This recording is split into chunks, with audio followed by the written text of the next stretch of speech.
Hi. പിന്നെ എൻ്റെ ഉപ്പ മരിച്ചത് ഞാൻ 8ാം ക്ലാസ് പഠിക്കുന്ന സമയത്താണ് കേട്ടോ.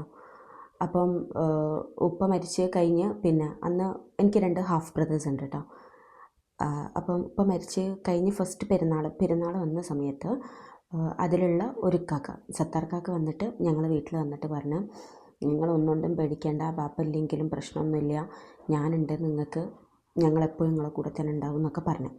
അങ്ങനെ പറഞ്ഞിട്ട് ഞങ്ങളെ ഡ്രസ്സ് എടുക്കാൻ കൊണ്ടുപോയി, പെരുന്നാളിനൊക്കെ ഡ്രസ്സ് എടുക്കാൻ കൊണ്ടുപോയി. അങ്ങനെ ഡ്രസ്സ് എടുക്കാൻ ടൗണിൽ കൊണ്ടുപോയിട്ട് ഡ്രസ്സ് എടുക്കുക.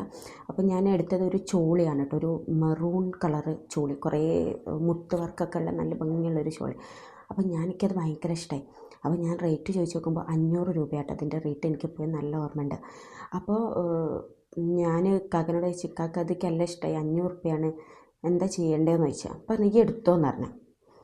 അപ്പോൾ എനിക്ക് ഭയങ്കര ഹാപ്പിയായി. പിന്നെ അത് കഴിഞ്ഞ് ഞങ്ങൾ കടയിലൊക്കെ പോയി ജ്യൂസൊക്കെ കുടിച്ചിട്ടൊക്കെയാണ് നമ്മൾ തിരിച്ച് വീട്ടിൽ പോയിരുന്നത്. അങ്ങനെ അത് ഫസ്റ്റത്തെ പെരുന്നാൾ, അപ്പം മരിച്ചതിൻ്റെ ശേഷമുള്ള ഫസ്റ്റത്തെ പെരുന്നാളാണ് കേട്ടോ.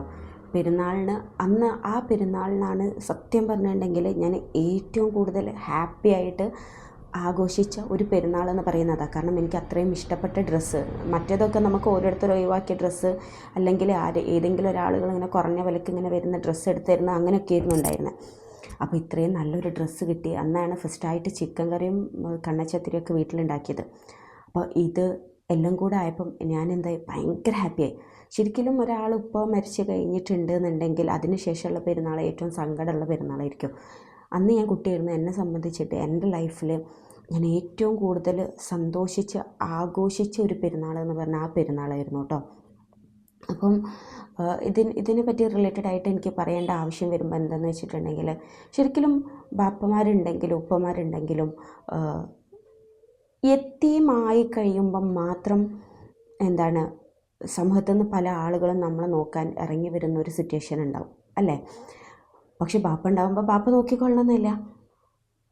എന്നാലും അപ്പോൾ ആരും തിരിഞ്ഞു നോക്കില്ല, കാരണം ബാപ്പ ഉണ്ടല്ലോ. ബാപ്പ നോക്കിയാലും നോക്കിയില്ലെങ്കിലും ബാപ്പ ഉണ്ട്. പക്ഷേ യത്തീമായി കഴിഞ്ഞാൽ മാത്രമായിരിക്കും പല ആളുകളും നമ്മളുടെ അടുത്തേക്ക് വരാം. ഇത് ഞാൻ ഒരിക്കലും എൻ്റെ ബ്രദറിനെ ബ്ലെയിം ചെയ്യാൻ വേണ്ടിയിട്ടോ ബാക്കിയുള്ളത് ഒന്നും പറയുന്നതല്ല.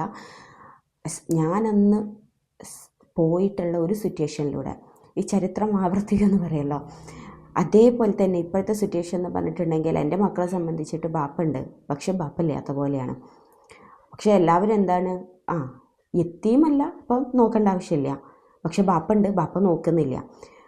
ഈവൻ ഇത് ഞാൻ സൊസൈറ്റിയിലുള്ള ഒരു ടൈപ്സ് ഓഫ് ആളുകളുടെ ഒരു അവസ്ഥയാണ് ഞാൻ നിങ്ങളോട് പറഞ്ഞത്.